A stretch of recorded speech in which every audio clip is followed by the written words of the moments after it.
Mixing in Logic Pro can feel slow, frustrating, messy, and way more complicated than it needs to be, especially if your session isn't specifically set up for mixing. The good news though is that Logic is incredibly powerful when it comes to workflow. It's easily customizable, and there are some built-in features that can completely change how fast and confidently you mix once you know where these features are. So today I'm going to share with you 3 hacks for Logic Pro that I rely on all the time when I'm mixing, and honestly, if I'd have known these sooner, I would have saved myself hours of wasted time and frustration. So the first thing is something that I think everybody that mixes in Logic Pro should be doing, and that is mapping plugin windows to key commands or shortcuts on your keyboard. So for example, I've got my shortcut set up so that when I hit number 1 on the keyboard, it opens the first plugin in the chain, number 2 opens the second, number 3 opens the third, 4th, 5th, and so on. And what that allows me to do is really quickly just hit a number on the keyboard and bring up the plugin in the chain. So if I want to bring up the 1176, that's the 3rd in the chain, I just hit number 3 on the keyboard and it brings it up.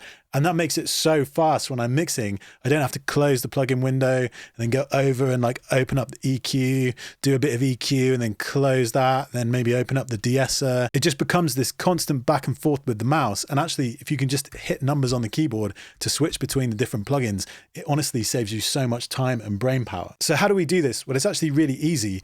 All we need to do is bring up the key commands window, which is here, and go edit assignments. And by default, the numbers on the keyboard are assigned to screen sets in Logic. So when you hit number 1 on the keyboard, it's going to bring up the first screen set. Number 2 brings up the second screen set. In all of the years of me using Logic, which is now like, I don't know, 16 years, 15, 16 years, something like that, I've never actually used screen sets. I understand the purpose of them, which is to have different setups so that you can have your screen set up one way and then change it to a different setup. But for me, I've just never ever used that. And it was becoming annoying that I'd accidentally sometimes hit a number on the keyboard and then the screen would change. So for me, that was wasted real estate in terms of the keyboard and in terms of my brain power. So I decided to assign them to different plugin windows on the keyboard to make this whole thing happen. So in order to do that, we just bring up the key command assignments window and then go up to the top corner and search plugin. You have to make sure that you put a dash in between plugin or else it won't come up. Then we go to here where it says open, close, audio, insert 1, plugin window, focus track.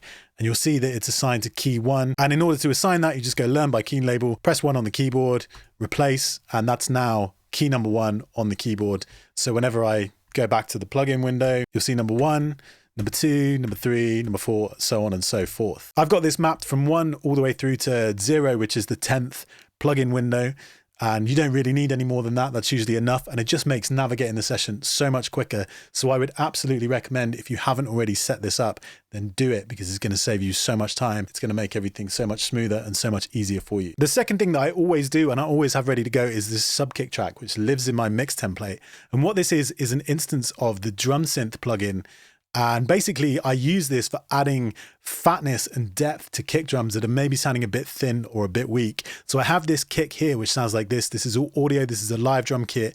And the kit sounds like this as a whole. And you hear the kick drum is just lacking a little bit of oomph and a little bit of depth.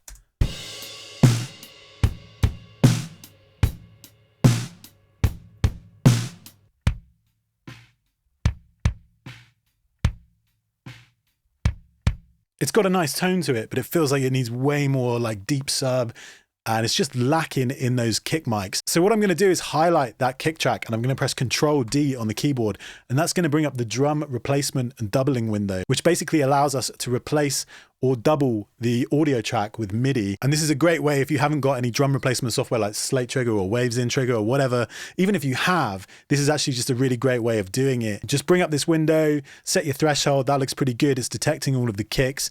We're going to hit OK, and then it's going to bring up this this MIDI region here. And I'm just going to drag this down onto this subkick track and delete that. And I've already got this subkick plugin set up in a way that's pretty much going to deliver me the result that I want straight away. So I just turn up the velocity of this, and on its own, it's going to sound like this. You'll see that it's now created these MIDI notes, which are all doubling this kick track. And if we take a listen to that in the context of the whole kit, you'll hear what a difference this is making.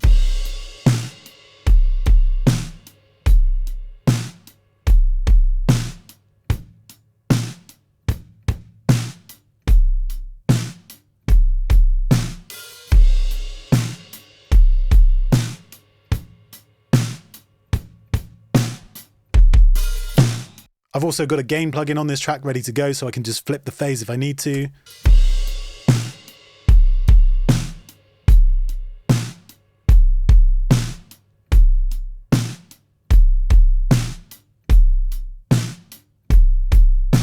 And if we want to change the pitch of that kick sample, it's really easy to do from within this plugin.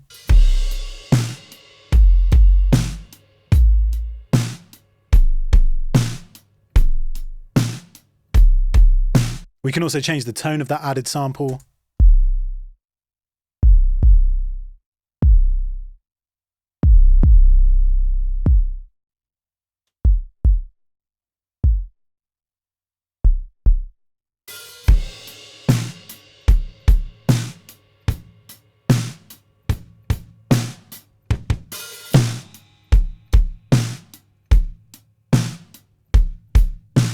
And it's just such a good way of adding more weight, more depth, and more sub to a kick drum. And you don't have to be using live drums for this. You can do this with MIDI drums. Like if you've already got your MIDI drums and you just want to add a bit more depth to your kick, just bring up an instance of the drum synth, keep it in your template so you don't have to bring it up every time. Just have an instance of this in your template, drag the MIDI onto it, or if you're using samples and you haven't got a live kit, you're just using drum samples. It's a really easy and quick way of just adding more depth to your drum sound. So if you haven't got this set up in your template already, I recommend just bringing up an instance of drum synth, dialing it in to fit with the kit, and then saving that either as a channel strip setting or in your mix template, and you can just have it there all the time. Drag the MIDI onto it and it's going to give you a much bigger, deeper kick sound in an instant. The third and final thing that I do all the time now, and this is something that I've only really just started getting into, is making the most of the smart controls in Logic. And if you're not familiar with what the smart controls are, basically if you press B on the keyboard, it will bring up this rack kind of thing down here, which is assigned to certain parameters that are in your audio effects chain down here. So in this case, just by default, I've got the compressor, but basically all it is here is just a mirror of whatever's in the plugin window. So it does mean that you can adjust the compressor without having to bring up the plugin window. But for me, that's not particularly useful. Where the use comes in with this is to delete all of these mappings and just customize the controls to things that you do or use all of the time. So for example, with this track, I have this vocal here in the chorus, and it really feels like it needs sort of a reverb throw in the middle of the chorus just to emphasize the hook line of the chorus.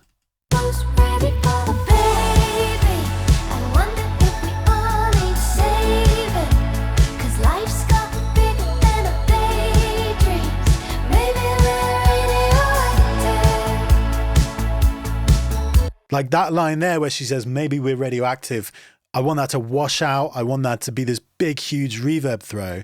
And typically in the past, what I would have had to do was create a new track down here, bring the audio down like I've done, and then build like a whole reverb wash chain. And that just takes time. If I'm having to build it from scratch every time, it feels like a waste of time. So what I've done is created some of my own racks that achieve certain tasks and processes that I do on every mix. And I've done this just by assigning the smart controls to certain features. So if I go to my library and bring up these user patches here, I've got these mix racks that I've created, and you might have seen me using this in a few other videos recently. This is what I've called the Vox Bender vocal rack. And this is basically designed to give me a bunch of different creative effects. So I've mapped things like this reverb wash to the reverbs and delays in here, so that when I crank this up, it cranks up the wet signal of Silververb and the echo. Then I've also got this decimate, which creates like a distortion signal the more I push it up.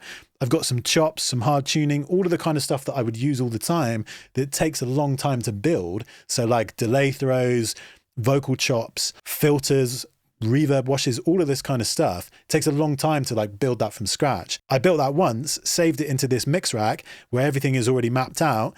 And now I just load it onto a track and I can achieve those effects. So if I just crank this wash up on this line, you'll hear what I'm talking about.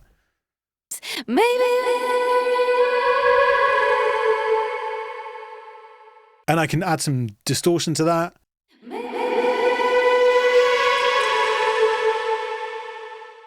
Add some pumping.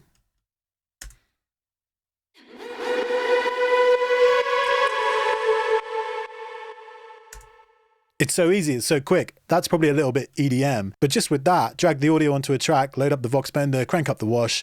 Let's hear it in the mix. We should have this big reverb wash that's pretty much there straight away.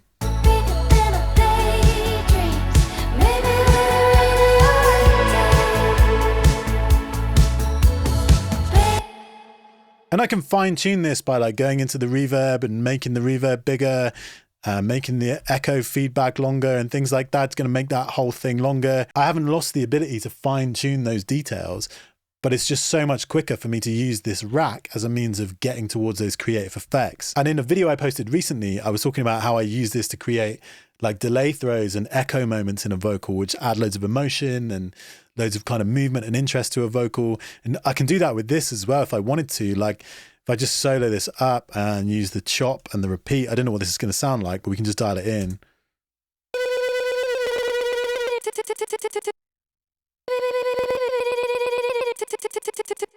I mean, that sounds kind of crazy, but if I just mess around with some of this stuff.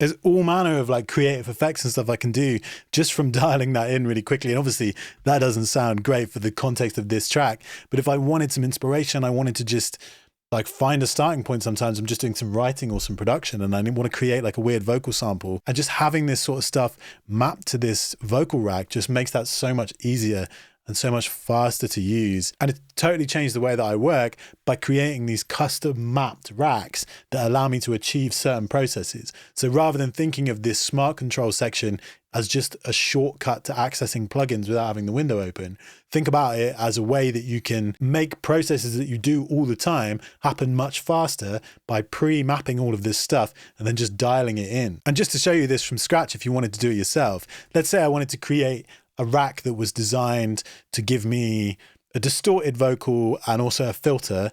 We'll just call this distorted vox. And let's just bring down this lead vocal track here.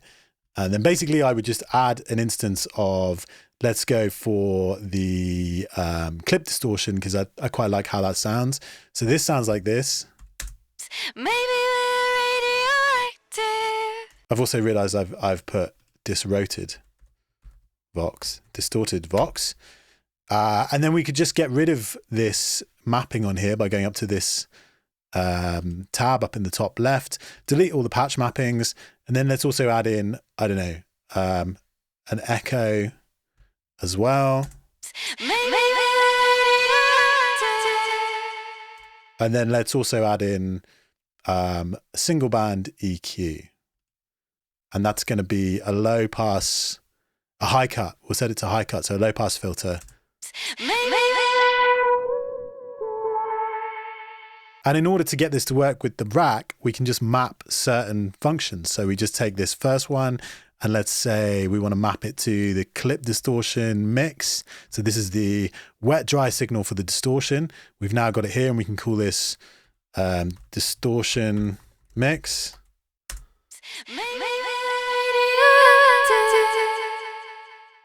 Obviously we lose a little bit of level when it's cranked in, so what we can do is just adjust this.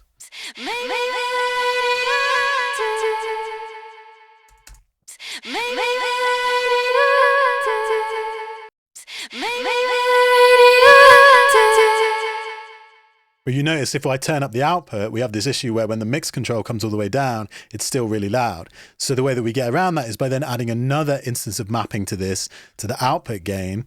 And we set this minimum 0, max 5.5. I just realized what I've done as well is I've deleted the mapping for the mix. So this is something you need to be aware of, because I made this mistake when I was building these, is you can make sure you go add mapping. So you click these dots, don't change this one down here.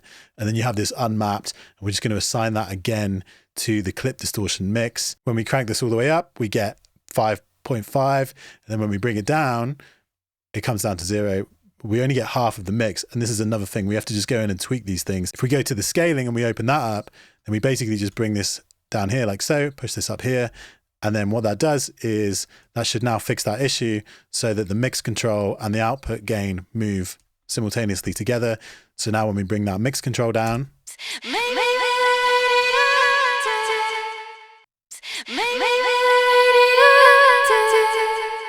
we don't have this huge jump in volume like we did before. That is still a little bit hot when it's bypassed, so we can just bring this down further, and you'll see that now they continue to move together like that on this one control. It takes a bit of tweaking and a bit of dialing it in, but it's super powerful once you have it done, and you can just use this all the time. We do the same again with the echo. So in this case, like, let's just map this to the wet control, and then whenever we crank that up, we're going to get the wet control for the echo. And then let's add the single band EQ onto this one, and we can go frequency. And again, we can just bring this all the way down. But if you don't want it to come all the way down, so you want it to come to like, I don't know, about 500 hertz, where it sounds like this, we just set this range minimum to 500 hertz.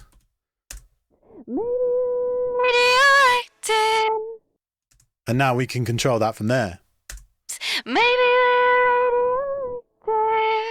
And you can name these whatever you want to name them. So again, let's just go back and call that distortion. And then we call that echo. And you can do all manner of things, like change the style of the layout. You can change generic wood, that looks horrible. Modern synth.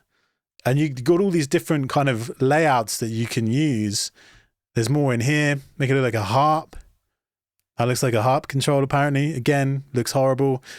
But you can see how easy it is to customize these things and to create these racks that are just super easy to use and really hands-on and allow you to achieve these processes so quickly. And this is not a great example because, like I said, I've only added some distortion, some echo, and that single band EQ. But you could see the possibilities with all manner of different plugins in a chain, how you might be able to set this up to behave in whatever manner you wish. You can do it with instruments, you can do it with buses, you can do it with all kinds of stuff. I've started getting way more into using these things and they're so effective. So I recommend you check that out if you haven't already. So those are 3 of my favorite workflow hacks for mixing in Logic Pro, and I'm using these all the time at the moment on pretty much every mix that I do. So drop me a comment below and let me know what you think, and let me know if there's any workflow hacks that you have in Logic. It'd be great to hear what you guys are doing, and it helps me out, it helps other people out. I just love to be more efficient. So yeah, drop me a comment below. Let me know what you guys are doing. And if you want to see the Vox Bender vocal rack in action on an actual mix, then check out this next video. Basically, I use this to create these delay throws and stuff that I was mentioning earlier that just add these emotional moments to a mix and enhance the feeling. If you want to see that in action, you can check out this next video right here.